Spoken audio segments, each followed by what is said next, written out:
ہم لوگ کیا کرتے ہیں، ایک سمجھتے ہیں کہ رمضان آ رہا ہے، بس قرآن کی تلاوت کریں گے، نفل پڑھیں گے، روزہ رکھیں گے اور ہم اللہ کو راضی کر لیں گے اور رمضان کی ساری رحمتیں برکتیں ہم سمیٹ لیں گے. لیکن یہ بڑی بھول ہے. ایک روایت ہے، ایک بڑے بزرگ گزرے ہیں حضرت فضیل بن عیاض رضی اللہ تعالیٰ. میں نے یہ کہا نا، جو روایت سنائی نا، حضرت عبداللہ بن مسعود سے پوچھا گیا کہ کیف کنتم تستقبلون رمضان، آپ لوگ رمضان کی تیاری کیسے کیا کرتے تھے، رمضان کا استقبال آپ لوگ کیسے کرتے تھے؟ تو انہوں نے فرمایا ما کننا احد یجرؤ علی استقبال ہلال وفی قلبہ ذرۃ حقد علی اخیہ مسلم، کہ ہم لوگ رمضان کا چاند دیکھنے کی جرت تک نہیں کرتے تھے اس حال میں کہ ہمارے دل میں کسی مسلمان کے تعلق سے کوئی کینہ موجود ہو، ہمارے دل میں کسی مسلمان کے تعلق سے بغض موجود ہو، ہمارے دل میں کسی مسلمان کے تعلق سے حسد موجود ہو. یعنی کہ رمضان کی آمد سے پہلے پہلے ہم اپنے دلوں کو صاف کر لیا کرتے تھے، اپنے من کو اجلا کر لیا کرتے تھے، اور اپنے من کو جب ہم پاک صاف کر کے بالکل ستھرا کر لیتے تھے، پھر کما حقو ہم رمضان کی رحمتوں سے برکتوں سے مالا مال ہو پاتے تھے. حضرت فضیل بن عیاض رحمۃ اللہ تعالی علیہ وہ فرماتے ہیں،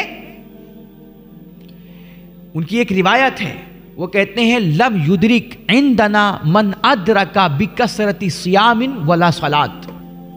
ہم لوگ سمجھتے ہیں رمضان آ رہا ہے، نمازیں پڑھیں گے، سجدے کریں گے، تلاوت قرآن کریں گے، روزہ رکھیں گے، بس ساری جنت ہماری ہو جائے گی. لیکن وہ فرماتے ہیں ہمارے نزدیک، حضرت فضیل بن عیاض کہتے ہیں ہمارے نزدیک جس کو جو بھی مقام ملا، جو بھی مرتبہ ملا، اور اللہ نے جس کو جو بھی درجہ اور بلندی عطا کی، ہمارے نزدیک اس کو نہ نمازوں سے یہ بلندی ملی اور نہ روزوں سے یہ بلندی ملی. صرف روزہ نماز سے یہ بلندی نہیں مل سکتی ہے. لاکھ آپ قرآن کی تلاوت کریں رمضان کے مہینے میں، لیکن اس سے آپ کا کوئی بھلا نہیں ہوگا. کب تک؟ فرماتے ہمارے نزدیک جس کو جو بھی مقام ملا، جو بھی رحمتیں ملی، جو بھی برکتیں میسر آئیں، اور جس کو جو درجہ اور بلندی اللہ نے عطا کی، اس کو زیادہ نماز پڑھنے اور زیادہ روزہ رکھنے کی وجہ سے نہیں. فرماتے ہیں انما ادرکا بسخائل انفس وسلامت الصدر والنصح للامہ. فرماتے ہیں جس کو جو بھی مرتبہ، جو بھی مقام، جو بھی رحمت، جو بھی برکت، جس کے حصے میں جو کچھ خیر آئی، فرماتے ہیں وہ زیادہ نماز اور زیادہ روزے کی وجہ سے نہیں، بلکہ وہ دل کی سلامتی کی وجہ سے، دل کی پاکیزگی کی وجہ سے، نفس کی طہارت کی وجہ سے، اور اعلیٰ ظرفی کی وجہ سے، اور امت مصطفیٰ کی خیر خواہی کی وجہ سے اس کو یہ مقام اور مرتبہ ملا. میرے بھائی، اگر دل پاک نہیں ہے نا، من صاف نہیں ہے، تو صرف روزہ رکھنے سے اور قرآن کی تلاوت کرنے سے آپ کو رمضان کی رحمتیں میسر نہیں آ سکتی ہیں. دیکھو ہوا کیا تھا، پہلے زمانے میں کنواں ہوا کرتا تھا، کنواں. تو ہوا کیا، ایک گاؤں میں ایک کنواں تھا، لوگ اسی سے، کنویں سے بالٹی بھر بھر کے اپنا پانی وغیرہ نکالتے تھے اور اسی سے اپنا پانی استعمال کیا کرتے تھے، کھاتے تھے، پیتے تھے، نہاتے تھے، کپڑا وغیرہ صاف کرتے تھے، وضو نماز کا بھی سارا اسی سے استعمال ہوتے تھا پانی سارا. لیکن ایک دن کیا ہوا، اس گاؤں کے کنویں میں نا اچانک ایک کتا گر گیا، اور کتا گرا تو وہ کتا اسی میں سڑ کر کے پھٹ گیا کنویں میں. تو اب ظاہر سی بات ہے کنواں سارا ناپاک ہو گیا. تو اب گاؤں والوں نے جب دیکھا کہ اس کنویں میں کتا سڑ کر کے پھٹ گیا ہے اور پورا کنواں ناپاک ہو گیا، تب وہ لوگ مشکل کھڑی ہوگی، بھائی کیا کریں، کیسے وضو کریں گے، کیسے نہائے دھوئیں گے، اور کیسے پئیں گے، کیا کریں گے. تو لوگوں نے کہا کہ چلو مولانا صاحب سے مسئلہ پوچھتے ہیں. تو اب وہ سارے لوگ مولانا صاحب کے پاس گئے اور کہا کہ حضرت ہمارے محلے کے کنویں میں کتا گر کر کے مر گیا ہے اور اسی میں سڑ کر کے پھٹ گیا ہے، اب ہم کیا کریں. تو بھائی شریعت کا مسئلہ ہے کہ ایسی صورت میں جب کوئی جانور گر کر کے مر جائے، کتا بکری وغیرہ، تو ہماری شریعت کہتی ہے کہ اگر وہ کنواں پورا خالی کر سکتے ہو، بھائی کچھ کنویں ہوتے ہیں کہ دھیرے دھیرے پانی اندر سے رستا ہے، تو اس کو آپ چاہو تو خالی کر سکتے ہو، پورا نہ پانی نکال سکتے ہو. تو انہوں نے کہا اگر پورا پانی نکال سکتے ہو تو بھائی پورا پانی نکال دو، لیکن اگر اندر سے سوتا پھوٹ رہا ہے کہ جتنا نکالو اتنا اندر سے خود ہی نکل آتا ہے، ابل پڑتا ہے، تو ایسی صورت میں پورا کنواں آپ خالی نہیں کر پاؤ گے. تو ایسی صورت میں حکم یہ ہے کہ آپ 200 ڈول پانی اس میں سے نکال دو تو کنواں پاک ہو جائے گا. 200 بالٹی پانی اگر نکال دو گے تو کنواں پاک ہو جائے گا. تو مولانا صاحب نے کہا کہ بھائی اگر پورا کنواں خالی کر سکتے ہو تو خالی کر دو, اور نہیں تو 200 ڈول پانی نکال دو گے تو تمہارا کنواں پاک ہو جائے گا. اب اس سے تم وضو بھی کر سکتے ہو, غسل بھی کر سکتے ہو, کھا پی سکتے ہو, نہا دھو سکتے ہو, جو چاہو استعمال کر سکتے ہو, اس میں کوئی حرج نہیں ہے. تو محلے والے گئے, انہوں نے کہا تو اچھی بات ہے. گئے تو پورا کنواں خالی نہیں کر پائے, وہ اندر سے پانی رس رہا تھا.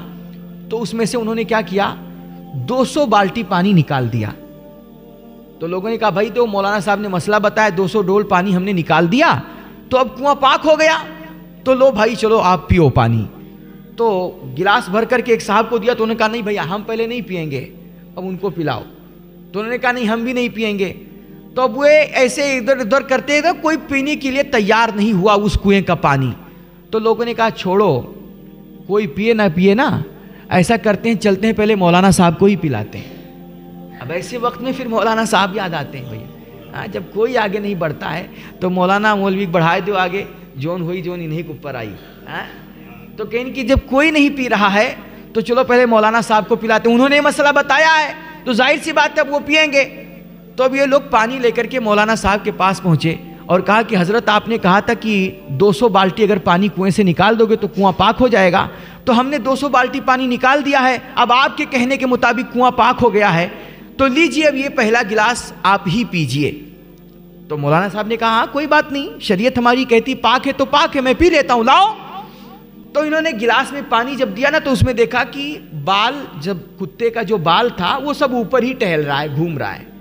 تو انہوں نے کہا بھائی تم لوگوں نے 200 ڈول پانی نکالا نہیں کیا؟ کہا نہیں حضرت ہم نے نکال دیا. تو کہا پھر یہ بال کیسے؟ تو کہا آپ نے پانی نکالنے کے لیے کہا تھا, ہم نے پانی نکال دیا. کہا کتا نکالا کہ نہیں؟ کہا نہیں کتا آپ نے نکالنے نہیں کہا ہی نہیں تھا, کتا تو اسی میں پڑا ہوا ہے. تو کہا ارے اللہ کے بندو, پہلے اصل گندگی, اصل کتا کنویں میں جو پڑا ہوا ہے پہلے اس کو تو نکال کے پھینکو, اصل گندگی پہلے نکالو, پھر 200 ڈول پانی نکالو گے تب تمہارا کنواں پاک ہوگا. ورنہ آپ سارا کنواں خالی کر دو, اصل کتا اسی میں پڑا رہے, تو اس سے کبھی کنواں پاک نہیں ہو سکتا. میرے بھائی سیم یہی مثال ہے کہ ہم لوگ سوچ رہے ہیں کہ رمضان آ رہا ہے, ہم نمازیں پڑھیں گے, قرآن کی تلاوت کریں گے, روزے رکھیں گے, نفل پڑھیں گے, تہجد پڑھیں گے اور سحری کھائیں گے, اس سے اللہ راضی ہو جائے گا اور رمضان کی رحمتیں برکتیں سب ہمارے دامن میں آ جائیں گی. غلط سوچ ہے.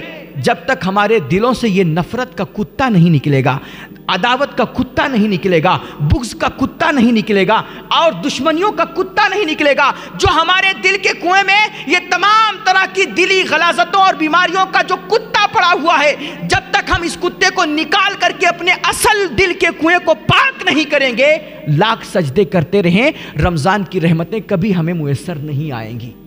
سمجھ آ رہی ہے؟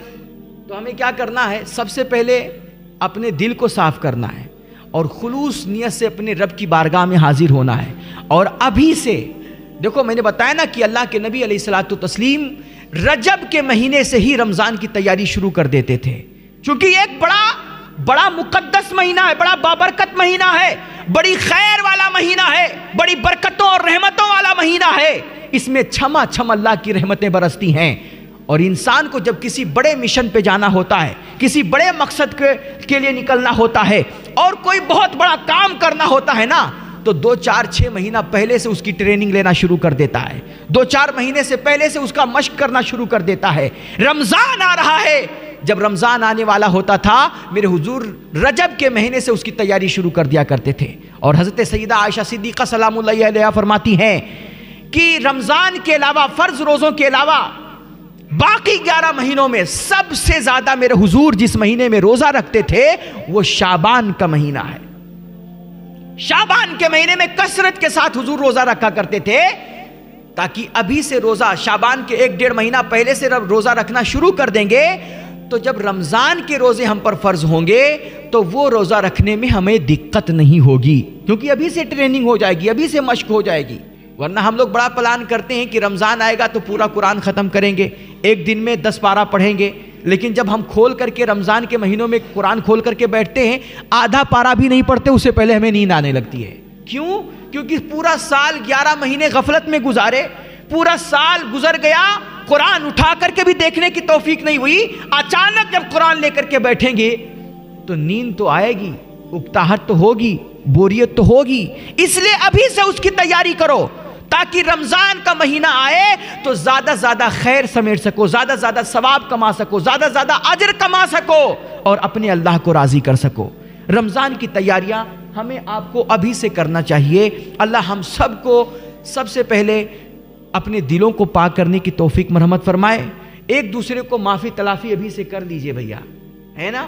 ابھی سوشل میڈیا پر کل شب برات گزری اور بس ہم لوگ کیا کرتے ہیں بہت زیادہ تو واٹس ایپ فیس بک پہ معافی مانگ لیں گے، ہے نا۔ جو باہر ہیں 1000 کلومیٹر دور رہنے والے ہمارے فرینڈ ہیں، ان سے ہم معافی مانگیں گے کہ بھیا ہم سے کوئی غلطی ہوگی معاف کرنا، کوئی بات بری لگی ہوگی معاف کرنا، لیکن اپنا سگا بھائی 12 سال سے روٹھا ہوا ہے، 3 شادیاں ہو گئیں، کھانا تک چھوڑو سلام تک کرنے کو راضی نہیں ہے، کتنے دن ہو گئے باپ کا حال تک نہیں پوچھا، ماں بستر پہ پڑی کھانس رہی، کوئی دوا تک لانے والا نہیں ہے، اگل بگل کے اڑوس پڑوس ناراض ہیں، بھائی بہن جدا ہیں، خاندان رشتہ دار سے تعلق نہیں ہے، اپنوں سے بنتی نہیں ہے، 1000 کلومیٹر دور رہنے والے فرینڈ سے معافی مانگ رہا ہے کہ ہمیں معاف کرنا، شب برات آئی ہے، بڑی رات آئی ہے۔ میرے بھائی یہ معافیاں کسی کام کی نہیں ہے۔ سب سے پہلے اپنے قریب اگل بگل رہنے والوں سے معافیاں مانگو، اپنے اگل بگل رہنے والوں سے لوگوں سے اپنے من کو صاف کرو، ان کا بغض نفرت کینہ دلوں سے نکال دو، تمہارا من صاف رہے گا تو اللہ کی رحمتیں جو رمضان میں برسیں گی وہ تمہارے حصے میں ضرور آئیں گی۔ اللہ ہم سب کو عمل کی توفیق بخشے۔ وآخر دعوانا الحمدللہ رب العالمین۔ السلام علیکم ورحمۃ اللہ۔